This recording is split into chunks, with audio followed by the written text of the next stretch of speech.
बिस्मिल्लाहिर्रहमानिर्रहीम, अस्सलाम वालेकुम। आज जो हम आपको पेपर डिस्कस करेंगे वो आपकी बायोलॉजी के 9th क्लास की बायोलॉजी की बुक के चैप्टर 4 से लिया गया है। Cellular structures and functions, paper 1। 36 आपके पेपर क्वेश्चन हैं। 140 मिनट्स आपको दिए गए हैं सॉल्व करने के लिए। 12 MCQs हैं, 6 लॉन्ग क्वेश्चन हैं, 18 शॉर्ट क्वेश्चन हैं। ओके, तो स्टार्ट करते हैं आपका पेपर MCQ से। The cell wall of fungi is made up of cellulose, lignin, peptidoglycan, chitin. Ji, cellulose से बनती है प्लांट की सेल वॉल। लिग्निन जो है वो सेकेंडरी वॉल के अंदर, सेल वॉल की भी सेकेंडरी वॉल में अंदर होता है। और पेप्टिडोग्लाइकन जो है वो प्रोकैरियोट की सेल वॉल में होती है। और काइटिन आपके पास जो है वो फंजाई की सेल वॉल में होता है। ठीक है, तो ये आपका काइटिन जो है वो राइट ऑप्शन है। नेक्स्ट क्वेश्चन है जी, in the cell wall of plant the chemical present is. ऊपर अभी अभी हमने देखा पहला जो ऑप्शन था cellulose, chitin, sodium, potassium. Chitin आपके पास फंगस की वॉल में होती है और सेलुलोज जो है वो आपके पास प्लांट की सेल वॉल में होती है। तो सेलुलोज जो है वो आपका राइट ऑप्शन है। Next question, cell membrane is mainly composed of proteins, lipid, carbohydrates, all of these. Cell membrane के अंदर ये सारे के सारे जो आपके प्रोटीन्स भी होते हैं, लिपिड्स भी होते हैं, कार्बोहाइड्रेट्स भी होते हैं, सारे फूड मॉलिक्यूल्स पाए जाते हैं। ठीक है, ऑल ऑफ दीज जो है वो आपका राइट ऑप्शन है। नेक्स्ट क्वेश्चन है जी, which organelles are involve in protein synthesis. Mitochondria, lysosomes, ribosomes, nucleus. Nucleus जो है उसका काम है डीएनए इसके अंदर होता है। माइटोकॉन्ड्रिया आपका पावर हाउस है, सेल को सारी पावर यहाँ से मिलती है। लाइसोसोम्स जो है, लाइसोसोम्स का काम ये होता है कि अगर कोई फॉरेन कोई इन्फेक्शन एजेंट या कोई इस तरह की चीज़ जो सेल को लगती है कि ये सेल की नहीं है और बाहर से आई, तो लाइसोसोम्स का काम ये होता है कि वो उसे ख़त्म करवा देते हैं। ठीक है, और राइबोसोम्स का काम क्या होता है? Protein synthesis. Ribosomes protein synthesis करवाते हैं, ये प्रोटीन फैक्ट्री भी इसे कहते हैं। तो राइबोसोम्स जो है वो आपका राइट ऑप्शन है। The mitochondria functions in lipid storage, photosynthesis, protein synthesis, cellular respiration. Lipid storage आपके पास माइटोकॉन्ड्रिया में नहीं होती। फोटोसिंथेसिस करवाने के लिए आपके पास क्लोरोप्लास्ट हैं। प्रोटीन सिंथेसिस करवाने के लिए आपके पास राइबोसोम्स हैं। और माइटोकॉन्ड्रिया का काम होता है बेसिकली सेलुलर रेस्पिरेशन करवाना। ठीक है, तो ये इसका मेन फंक्शन है और यही आपका राइट ऑप्शन है।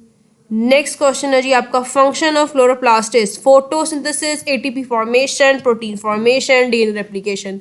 डीएनए रेप्लिकेशन जो है वो आपके पास न्यूक्लियस में होती है। प्रोटीन फॉर्मेशन आपके पास राइबोसोम्स में होती है। एटीपी फॉर्मेशन आपके पास माइटोकॉन्ड्रिया में होती है। ठीक, आपके पास सॉरी एटीपी फॉर्मेशन जो है वहीं पे होती है और साइटोप्लाज्म में या माइटोकॉन्ड्रिया में। और फोटोसिंथेसिस जो है वो क्लोरोप्लास्ट का काम है। ठीक है, क्लोरोफिल जो है वो क्लोरोप्लास्ट में होता है और वहाँ पे ग्रीन पिगमेंट जिसकी वजह से ग्रीन कलर आता है आपके प्लांट्स में। तो फोटोसिंथेसिस करवाने का काम किसका है? क्लोरोप्लास्ट का। Secondary wall is made up of cellulose, lignin, chitin, peptidoglycan. Okay, cellulose आपके पास जो सेल वॉल होती है, ठीक है जी, दो तरह की वॉल्स होती हैं, प्राइमरी वॉल होती है, सेकेंडरी वॉल होती है। सेकेंडरी वॉल जो आपके पास है, yes the question is what is secondary wall made up of. तो सेकेंडरी वॉल जो आपके पास होती है वो लिग्निन से और सम अदर केमिकल्स के साथ मिलकर बनती है। तो हमारे पास ऑप्शंस क्या थे? सेलुलोज, सेलुलोज आपके पास जो है वो प्राइमरी में होता है। काइटिन भी फंगस की प्राइमरी में होता है और पेप्टिडोग्लाइकिन जो है वो प्रोकैरियोट्स की प्राइमरी वॉल में होता है। लिग्निन जो है वो आपका राइट ऑप्शन है। ठीक है, बुक से भी हमने देख लिया। Microtubules are made up of tubulin, tropomyosin, myosin, actin. Okay, microtubules जो है वो आपके पास एक्टिन और मायोसिन, ट्रोपोमाइसिन, ये प्रोटीन्स होती हैं। और जो ट्यूब्यूलिन है, माइक्रोट्यूब्यूल्स है वो आपके पास बेसिकली बनी होती हैं ट्यूब्यूलिन प्रोटीन से। ठीक है, ये आपकी बुक में जो एक सेल का एक पार्ट जिसको हम कहते हैं साइटोस्केलेटन, ठीक है ना, सेल को भी चाहिए एक ऐसा स्ट्रक्चर जो उसको प्रोवाइड करे, उसको स्ट्रेंथ प्रोवाइड करे, तो वो आपके पास क्या है? Cytoskeleton. Cytoskeleton is a network of microfilaments, filaments and microtubules. तो माइक्रोट्यूब्यूल्स आपके पास ट्यूब्यूल प्रोटीन से बनते हैं और माइक्रोफिलामेंट्स जो है वो आपके पास एक्टिन प्रोटीन से बनते हैं। ठीक है, तो राइट ऑप्शन आपका क्या हो गया जी? Tubulin. Okay, Golgi was awarded Nobel Prize for Physiology, Medicine, both A and B, Morphology.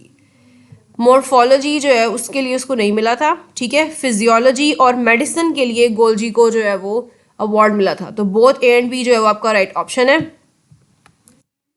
Golgi apparatus जो है वो साइंटिस्ट था, कैमिलो गोल्जी, उसके नाम पे उसने डिस्कवर किया था, और नाम भी उसके साइंटिस्ट के नाम भी, बहुत सारे ऑर्गेनाइज या बहुत सारी ऐसी और चीज़ें होती हैं जो साइंटिस्ट डिस्कवर करता है तो उसके नाम पर ही उसका नाम रख देते। तो गोल्जी पेटिस जो है उसका नाम भी कैमिलो गोल्जी के नाम पे था, ठीक है।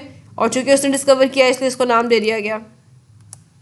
ये आपके पास मिस्टर गोल्जी की पिक्चर। लीडो won the 1974 Nobel prize for physiology and medicine, ठीक है। सॉरी,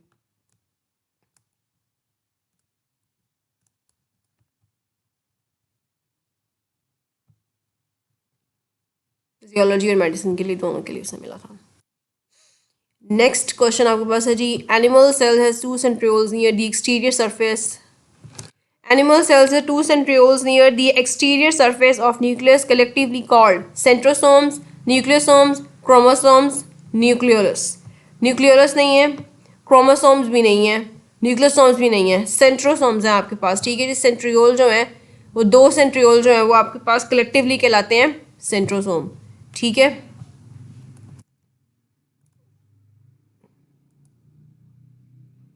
ये आपके पास centrioles वाला जो आपका ऑर्गेनेली है उसमें उन्होंने मेंशन किया हुआ है, ठीक है।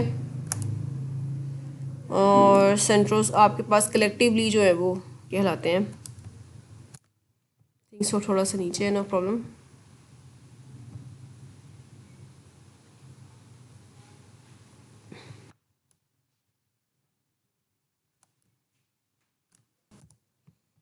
ठीक है, ये आ गया हमारे पास लाइसोसोम्स के बाद सेंट्रियोल्स। ये देखिए जी, the two centrioles are collectively called a centrosome, ठीक है। सेंट्रोसोम जो है वो आपका राइट ऑप्शन है। Next MCQ, the shrinking of cytoplasm is endocytosis, exocytosis, glycolysis, plasmolysis. Glycolysis आपके पास माइटोकॉन्ड्रिया में होती है, ग्लूकोज का ब्रेकडाउन। एक्सोसाइटोसिस, एंडोसाइटोसिस जो है वो आपके पास एक में सेल की ड्रिंकिंग है और एक में सेल की ईटिंग है, ठीक है। इसमें सेल की ड्रिंकिंग है, इसमें सेल की ईटिंग है, और तो ये दोनों श्रिंकिंग ऑफ साइटोप्लाज्म नहीं है। प्लाज्मोलाइसिस जो है वो आपके पास क्या है, श्रिंकिंग ऑफ साइटोप्लाज्म है, ठीक है। नेक्स्ट आपके पास एमसीक्यू है, smooth endoplasmic reticulum involved in lipid metabolism, transport of material, detoxification of harmful chemical, all of these. ये तीनों के तीनों काम आपके पास स्मूथ एंडोप्लाज्मिक रेटिकुलम करता है, लिहाजा ऑल ऑफ दीज जो है वो उसका राइट ऑप्शन है, ठीक है। जब आपने इस चैप्टर को स्टडी किया होगा तो उस वक्त आपने देखा होगा कि रफ एंडोप्लाज्मिक रेटिकुलम थे और स्मूथ एंडोप्लाज्मिक रेटिकुलम। तो उसका सबसे लास्ट लाइन थी स्मूथ एंडोप्लाज्मिक रेटिकुलम की, उसमें उन्होंने मेंशन किया हुआ है कि ये जो तीनों चीज़ें आपने पढ़ी हैं, ये देखें जी, like ribosome and is involved in lipid metabolism and in the transport of materials from one part of cell to another.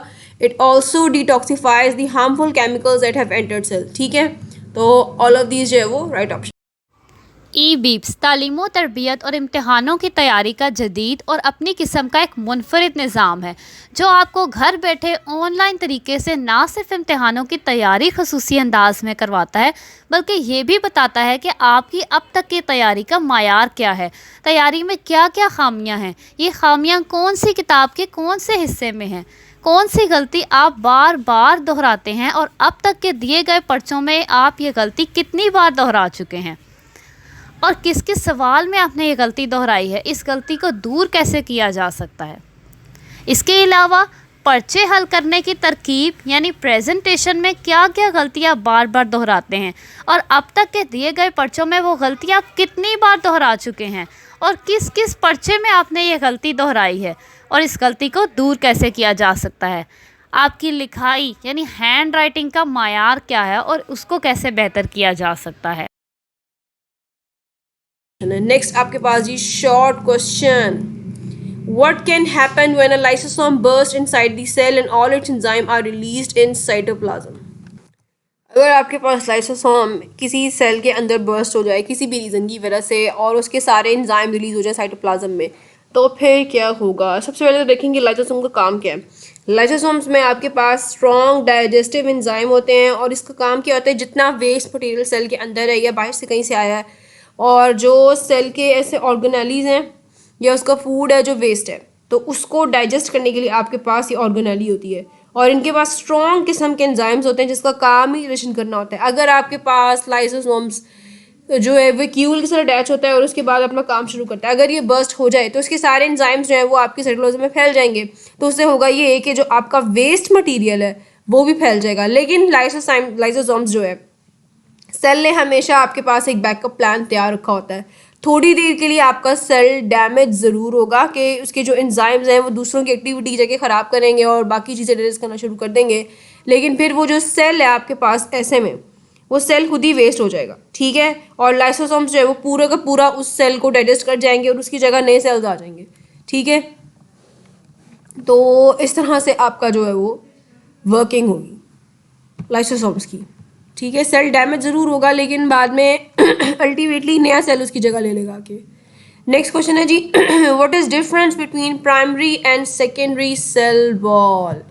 Ji, primary और सेकेंडरी सेल वॉल का डिफरेंस, सबसे पहले तो कि आपके पास सेल वॉल की दो लेयर्स थी। प्राइमरी सेल वॉल सेलुलोज से बनी थी, सेकेंडरी सेल वॉल जो आपके पास है वो लिग्निन से बनी थी, ठीक है। और प्राइमरी सेल वॉल आपके पास सारे के सारे जितने ऑर्गेनिजम्स हैं उन सब में प्रेजेंट थी, ठीक है।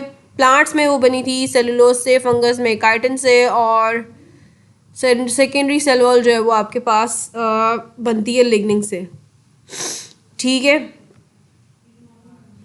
और दूसरा जो आपका डिफरेंस इसमें होगा वो ये कि प्राइमरी सेल वॉल सब में प्रेजेंट होती है लेकिन सेकेंडरी सेल वॉल जो है वो सब में प्रेजेंट नहीं होती, ठीक है। और जिन प्लांट्स में होती भी है, सम प्लांट्स, कुछ प्लांट्स में होती है, सब प्लांट्स में नहीं होती।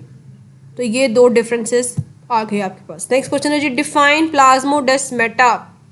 ये क्वेश्चन भी आपका सेल वॉल से ही आया है, ठीक है। इसकी डेफिनेशन दी हुई है, there are pores in the cell walls of adjacent cells through which their cytoplasm is connected. These pores are called plasmodesmata, ठीक है। एक सेल वॉल से दूसरी सेल वॉल यानी कि दूसरे सेल में जो ट्रांसफर के लिए आपके पास पोर्स हैं साइटोप्लाज्म से दूसरे साइटोप्लाज्म में, वो कौन से पोर्स हैं? प्लाज्मोडेस्माटा। और इसके थ्रू जो है वो आपके एक दूसरे के साथ वो मटेरियल एक्सचेंज करते रहते हैं, ठीक है। नेक्स्ट क्वेश्चन जी आपके पास है, व्हाट इज साइटोप्लाज्म। साइटोप्लाज्म आपके पास एक फ्लूइड है जो सेल के अंदर होता है जिसमें सारी की सारी आपकी ऑर्गेनेलीज जो है वो फिक्स हुई होती हैं, ठीक है। और इसी साइटोप्लाज्म के थ्रू आप दाएं दूसरी सेल ऑर्गेनेलीज में और दूसरे सेल्स में जो है वो ट्रांसफर करवाते हैं मटेरियल्स को। Cytoplasm is semi-viscous and semi-transparent substance between plasma membrane and nuclear envelope. It contains water in which many organic molecules and inorganic salts are completely or partially dissolved. ठीक है, ये इसकी डेफिनेशन थी। Next question है जी, what do you know about ribosome. जी, ribosome का नाम सुनते सबसे पहली बात जो दिमाग में आती है वो है प्रोटीन सिंथेसिस, ठीक है ना। तो राइबोसोम का मेन फंक्शन भी क्या है? प्रोटीन को सिंथेसाइज करवाना, ठीक है, ओके। और बाकी देख लेते हैं कि आपकी बुक क्या मेंशन है, क्योंकि लिखना तो आपने वही है जो आपकी बुक में मेंशन है, लेकिन सबसे मेन फंक्शन राइबोसोम का है ये कि उसने प्रोटीन सिंथेसिस करवानी होती है, ठीक है। ये आपके पास ribosomes are. Ribosomes are tiny granular structures that are either floating freely in cytoplasm or are bound to endoplasmic reticulum. Each ribosome is made up of almost equal amounts of proteins and ribosomal RNA. Ribosomes are not bound by membranes and so are also found in prokaryotes. Eukaryotic ribosomes are slightly larger than prokaryotic ones. ठीक है, ribosomes are the site of protein synthesis. ये सारा कुछ आपने लिखना है। Next question है जी, write the function of mitochondria. Mitochondria जो है आपका power house of the cell है। रेस्पिरेशन यहाँ पे होती है, सेल रेस्पिरेशन यहाँ पे होती है। माइटोकॉन्ड्रिया जो है वो आपका ऐसी ऑर्गेनेली है जिसके पास अपना डीएनए भी है, ठीक है। तो माइटोकॉन्ड्रिया जो है वो क्या है? आपका power house of the cell है। ये सारे आपके जो मेजर फंक्शंस हैं, जितनी एनर्जी प्रोडक्शन है, एटीपी प्रोडक्शन, सारा कुछ आपके पास किस में होता है? क्रेब्स साइकिल आपकी और इलेक्ट्रॉन ट्रांसपोर्ट चेन, ये भी सब यहीं पे हो रही होती हैं। Mitochondria are double membrane bounded structures found only in eukaryotes. These are the sites of aerobic respiration and are major energy production centers. ठीक है. The outer membrane of mitochondria is smooth, but the inner membrane forms many infoldings called cristae in the inner mitochondrial matrix. This serves to increase the surface area of inner membrane on which membrane-bound actions can take place. Mitochondria have their own DNA in ribosome. The ribosome mitochondria are more similar to bacterial ribosome than to eukaryotic ribosome. Ribosome क्यों है इसके पास अलग से, ताकि protein synthesis आपके पास होती रहे. ठीक हो गया. ओके तो मेनली आपने इसकी डेफिनेशन बतानी है. ठीक है. और उसके बाद आप बताइए कि माइटोकॉन्ड्रिया के पास अपना डीएनए और अपना राइबोसोम है. नेक्स्ट क्वेश्चन है जी आपका, डिफाइन क्लोरोप्लास्ट. क्लोरोप्लास्ट आपके पास वो ऑर्गेनेली है जहाँ से आपके पास फोटोसिंथेसिस हो रही होती है. ठीक है. और क्लोरोप्लास्ट आपके पास किसका हिस्सा है? प्लास्टिड का. प्लास्टिड्स आपके पास होते हैं जिसकी 3 तरह के मज़ीद सब ऑर्गेनेलीज होती हैं, और उसकी एक ऑर्गेनेली का नाम आपके पास क्या है? क्लोरोप्लास्ट है. ये जी, there are 3 type of chloroplast. Plastid आपके पास 3 टाइप के होते हैं. क्लोरोप्लास्ट है, लीक्लोप्लास्ट है और क्रोमोप्लास्ट है. क्लोरोप्लास्ट देखते हैं. Chloroplast is also bounded by a double membrane. The outer membrane is smooth while the inner membrane give rise to sacs called thylakoids. The stack of thylakoids is called granum. जी, जहाँ पे आपके पास light पड़ती है आके और फिर आपके पास action start होता है. ठीक है. तो क्लोरोप्लास्ट आपके पास क्या हुआ? डबल मेम्ब्रेन बाउंडेड आपके पास एक स्ट्रक्चर है. ठीक है. आउटर मेम्ब्रेन स्मूथ है, इनर मेम्ब्रेन आपके पास जहाँ पे थाइक्लाइड्स होते हैं, और जो थाइक्लाइड्स के स्टैक होते हैं उसे क्या बोलते हैं? ग्रेनम बोलते हैं. ठीक है. Grana flowed in the inner fluid of chloroplast, stroma. Chloroplasts are the site of photosynthesis in eukaryotes. They contain chlorophyll, the green pigment necessary for photosynthesis, and associated pigments. These pigments are present in the thylakoids of grana. सारा कुछ आपने mention करना है. Next question आपके पास है जी, define organelles. Organelles क्या है? यानी कि सेल ऑर्गेनेलीज. ठीक है. तो ये जहाँ से आपका स्टार्ट हो रहा है सेल ऑर्गेनेलीज वाला टॉपिक. कितनी ऑर्गेनेलीज हैं आपके पास? काफ़ी सारी. न्यूक्लियस है आपके पास, राइबोसोम्स है आपके पास, माइटोकॉन्ड्रिया. तो बेसिकली यहाँ पे आपने बेसिकली सिर्फ सेल ऑर्गेनेलीज की डेफिनेशन देनी है. Organelles are small structures within cell that perform dedicated functions. These are about a dozen type of organelles commonly found in eukaryotic cell. ठीक है. ये इसकी डेफिनेशन है. नेक्स्ट क्वेश्चन है जी आपके पास, what is nucleolus. Wait a second. What is nucleolus. Nucleolus जो है वो आपके पास न्यूक्लियस में होता है. उसमें छोटा सा एक उसका ये हिस्सा है जो कि आप न्यूक्लियस को जब स्टडी करते हैं तो उस वक़्त ये दिखाई देता है. ओके. काम क्या होता है इसका? यहाँ पे आपके पास राइबोसोमल आरएनए बनते हैं. ठीक है. Nucleolus is a dark spot and it is the site where ribosomal RNA are formed and assembled as ribosome. Chromosomes are visible only during cell division, while during interphase of cell they are in form of fine thread-like structure called as chromatin. ठीक है. Nucleus के आपके पास जो parts हैं इनमें से एक nucleus है और इसका काम क्या है? राइबोसोमल आरएनए को सिंथेसाइज करवाना. ऑलराइट. नेक्स्ट क्वेश्चन है जी आपका, व्हाट इज माइटोकॉन्ड्रिया. पहले हमने ऊपर फंक्शन ऑफ माइटोकॉन्ड्रिया देखा था. अब माइटोकॉन्ड्रिया की डेफिनेशन जो अपने पीछे डिस्कस की कि वो उसका काम क्या है? उसका काम है एनर्जी प्रोडक्शन. ठीक है. और सेल को एनर्जी प्रोवाइड करना. ये आपके पास माइटोकॉन्ड्रिया का फंक्शन था. उसके पास अपना डीएनए था, अपना राइबोसोम्स था, और सॉरी अपने राइबोसोम्स थे. क्या फंक्शन थे जिसका के पास? एरोबिक रेस्पिरेशन करवाता है और एनर्जी प्रोडक्शन सेंटर्स हैं सारे इसमें. ठीक है. पावर हाउस है जो आपका सेल का माइटोकॉन्ड्रिया. नेक्स्ट क्वेश्चन आपके पास है जी, clarify that plasma membrane and cell membrane are 2 different terms. जी, सेल मेम्ब्रेन और प्लाज्मा मेम्ब्रेन का डिफरेंस पूछा है उसने आपसे. बहुत सिंपल सा डिफरेंस है इन दोनों में. सेल मेम्ब्रेन जो आपके पास है, पूरे के पूरे सेल के इर्द गिर्द जो मेम्ब्रेन होती है उसे हम क्या बोलते हैं? सेल मेम्ब्रेन होते हैं, सॉरी सेल मेम्ब्रेन बोलते हैं. ठीक है. लेकिन अगर हम बात करें सिर्फ और सिर्फ सेल के बाहर की जो मेम्ब्रेन आपके पास आउटर मेम्ब्रेन होती है तो उसे हम क्या कहेंगे? Plasma membrane. सेल मेम्ब्रेन जो है वो आपके पास ओवरऑल पूरे के पूरे सेल्स की जो जितनी भी मेम्ब्रेन है उसे हम क्या बोलते हैं, सेल मेम्ब्रेन बोलते हैं। लेकिन एक मेम्ब्रेन स्पेसिफिकली जो सिर्फ सेल के बाहर है, ठीक है ना, सेल के साथ घूम रही है, उसे हम क्या कहेंगे, प्लाज्मा मेम्ब्रेन कहेंगे, ठीक है। तो ये इन दोनों का डिफरेंस है और ये आपकी बुक में मेंशन भी है।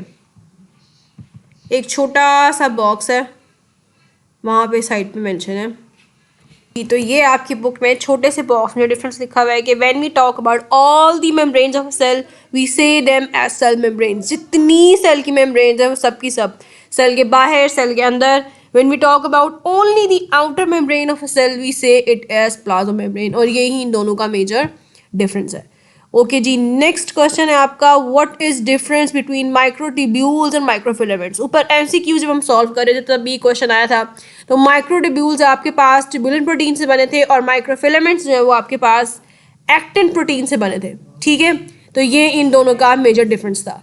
What do you know about Camillo Golgi, discuss his contribution. जी, गोल्जी साहब ने क्या किया था, गोल्जी साहब ने हमारे पास गोल्जी अपरेटस को डिस्कवर किया था, ठीक है। और इसी बात पे उसको 1906 में नोबेल प्राइज़ भी मिला था, ठीक है, गोल्जी अपरेटस डिस्कवर करने का। कि और देखते हैं कि गोल्जी अपरेटस ये आ गया आपके पास, कैमिलो गोल्जी, ठीक है। 1906 में जो है वो उसको अवार्ड मिला था, ये आपके पास है। Italian physician Camillo Golgi who discovered a set of flattened sacs in cell. In its set, many cisternae are stacked over each other. The complete set of cisternae is called Golgi apparatus or Golgi complex.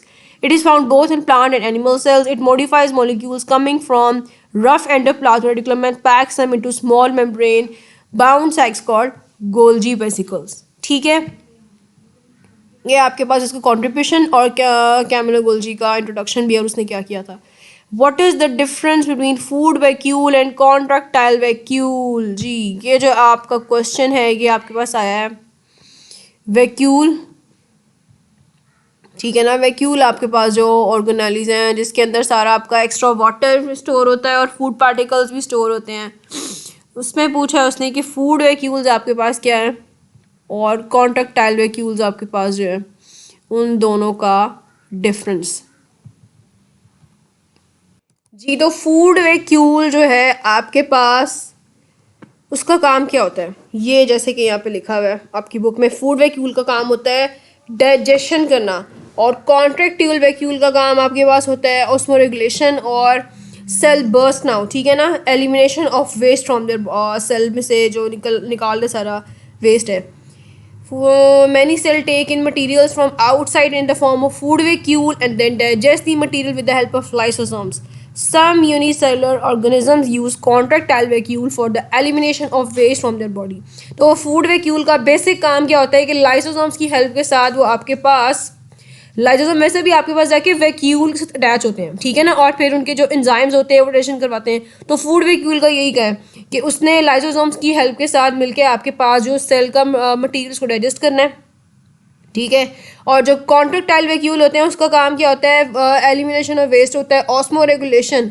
Osmoregulation आप लोग आगे जाके पढ़ेंगे जब kidneys वाला आपका chapter आएगा in the 10th class, तो उसको आपको पता चलेगा कि बेसिकली ऑस्मोरेगुलेशन में होता है यही आपके पास, ठीक है, मेंटेन करना होता है बॉडी का जो टेम्परेचर है। तो कॉन्ट्रैक्टाइल वैक्यूल का काम भी यही आपके पास। एक काम ये भी है कि सेल के अंदर टॉक्सिसिटी नहीं होने देनी उसने, ठीक है।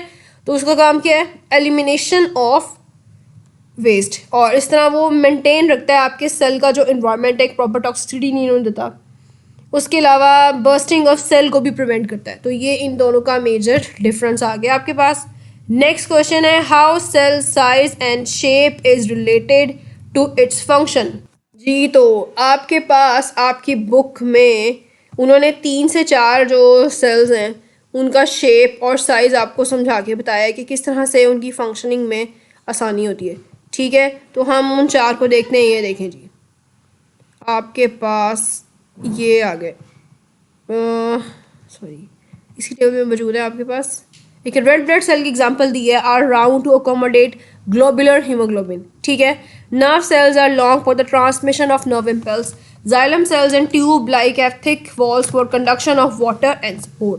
तो क्वेश्चन आपके पास क्या था कि सेल का साइज और शेप किस तरह से फंक्शन के लिए मैटर करते हैं। तो अगर आपके पास रेड ब्लड सेल लॉन्ग हो जाएंगे तो हीमोग्लोबिन जो है वो फ्लो नहीं वो जो है ना वो आपकी ब्लड में मूव नहीं कर सकेगा और ऑक्सीजन आपको नहीं मिलेगी।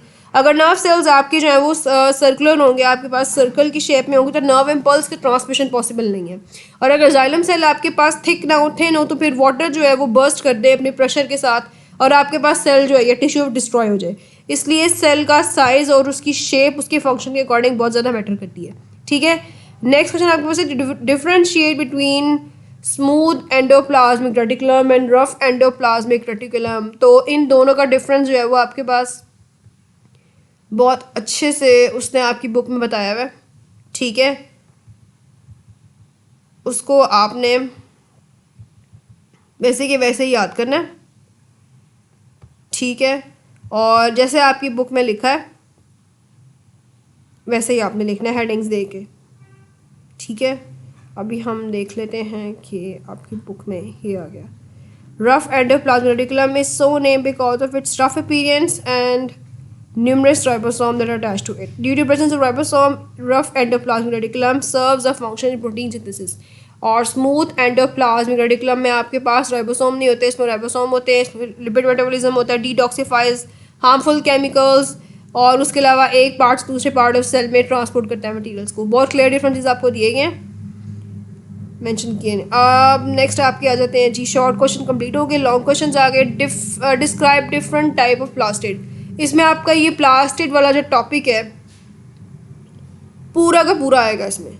ठीक है, सबसे पहले आपने क्या करना है, प्लास्टिड्स की डेफिनेशन बतानी है, उसके बाद आप हेडिंग देंगे टाइप्स ऑफ प्लास्टिड। ठीक है, और फिर आप बताएंगे क्लोरोप्लास्ट, क्रोमोप्लास्ट एंड ल्यूकोप्लास्ट। और फिर उसके बाद आपने क्लोरोप्लास्ट की हेडिंग देनी है, उसकी डेफिनेशन देनी है, फिर उसकी एक्सप्लेनेशन देनी है। ठीक है, और फिर आपने बताना उसका फंक्शन क्या है। उसका फंक्शन क्या है, फोटोसिंथेसिस करवाना उसका फंक्शन है। ठीक है, फिर आप बताएंगे जी सेकंड टाइप ऑफ प्लास्ट है, क्रोमोप्लास्ट की हेडिंग देंगे, फिर आप बताएंगे कि उसका फंक्शन क्या है, कलर्स देना और डिस्पर्सल ऑफ वाटर पॉल्यूशन में हेल्प करना। फिर आप ल्यूकोप्लास्ट की हेडिंग देंगे, फिर आप बताएंगे कि वो कलरलेस होते हैं। ओके, और ये कहाँ गायब हो गया। ठीक है, सॉरी कर्सर का सही इशू है।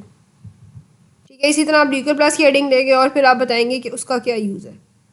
ओके, इसका क्या काम है, फूड की स्टोरिंग करना।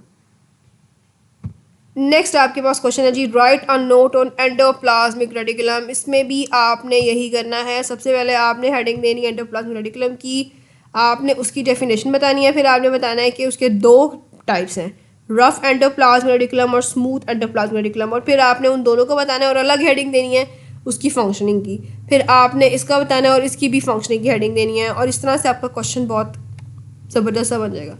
नेक्स्ट क्वेश्चन जो differentiate between prokaryotic and eukaryotic cell. ये आपकी बुक में एक टेबल बनाकर दिया गया है। ठीक है, वैसे ही आपने भी टेबल बनाना है, एक तरफ आप मेंशन करेंगे यूकैरियोटिक सेल, एक तरफ आप मेंशन करेंगे प्रोकैरियोटिक सेल। ओके, और जिस तरह से पॉइंट्स के साथ डिफरेंशिएट किया गया, एक साइड पे आपने पॉइंट्स लिखने हैं और जो है वो उसको सॉल्व करना है। सबसे पहला और मेजर डिफरेंस, यूकैरियोटिक सेल के पास ट्रू न्यूक्लियस होता है, प्रोकैरियोटिक सेल के पास ट्रू न्यूक्लियस नहीं होता। फिर ऑर्गेनेलिस का डिफरेंस आ जाएगा, साइज का डिफरेंस आ जाएगा, सेल वॉल का डिफरेंस आ जाएगा। ये जिस तरह से टेबल बनाया गया आपने एग्जैक्टली उस टेबल बना के लिखना है। नेक्स्ट क्वेश्चन आपके पास, write a note on Golgi apparatus. जी, सबसे पहले आप बताएंगे इसमें कि गोल्जी ऑपरेटर्स को डिस्कवर किसने किया। 1906 में आपके पास कैमिलो गोल्जी साहब के एक नाम के एक साइंटिस्ट थे जिन्होंने इसको डिस्कवर किया था। ठीक है, और बताया था कि फ्लैटन सैक लाइक स्ट्रक्चर है ये आपके पास। ठीक है, बहुत एनिमल प्लांट सेल में पाया जाता है और इसका काम क्या है, इसका काम ये है कि ये रफ एंडोप्लाज्मिक रेटिकुलम से जो मॉलिक्यूल्स आते हैं उनको स्मॉल मेम्ब्रेन लाइक सैक्स यानी कि गोल्जी वेसिकल्स में स्टोर करता है और इन्हीं सैक्स के थ्रू फिर सेल से बाहर और सेल के अंदर भी इन्हें ट्रांसफ़र किया जाता है। तो ये बेसिकली इट मॉडिफाइज से यहाँ पे क्या स्टार्ट, इसकी फंक्शन स्टार्ट हो जाएगा। ओके, नेक्स्ट क्वेश्चन देखते हैं अब हम आपका। नेक्स्ट क्वेश्चन है जी, write a note on vacuoles. तो इसमें भी आपने सबसे पहले वैक्यूल की डेफिनेशन बतानी है। ठीक है, उसके बाद आप बताएंगे कि वैक्यूल आपके पास दो तरह के होते हैं, एक आपके पास होता है फूड वैक्यूल होता है, एक आपके पास होता है कॉन्ट्रैक्टाइल वैक्यूल। वैक्यूल का बेसिकली फंक्शन क्या होता है, जितना एक्स्ट्रा वाटर है वो सारा स्टोर करना होता है, फूड पार्टिकल्स और वेस्ट भी आपके पास इसमें ही स्टोर होते हैं, ठीक है। Vacuoles are full filled single membrane bound organelles. दो तरह के वैक्यूल्स हैं, फूड वैक्यूल जिसका काम है डाइजेशन करवाना with the help of lysosomes, और कॉन्ट्रैक्टाइल वैक्यूल जिसका काम है एलिमिनेशन ऑफ वेस्ट। उसके अलावा ये ऑस्मो रेगुलेशन यानी कि टॉक्सिसिटी नहीं होने देता और सेल को बर्स्ट नहीं होने देता, यानी कि फटने नहीं देता, या सेल में किसी किस्म का डैमेज कॉज नहीं होने देता। ओके, नेक्स्ट क्वेश्चन आपके पास आ जाएगा जी, what do you know about cell membrane, also discuss fluid mosaic model. जी, सेल मेम्ब्रेन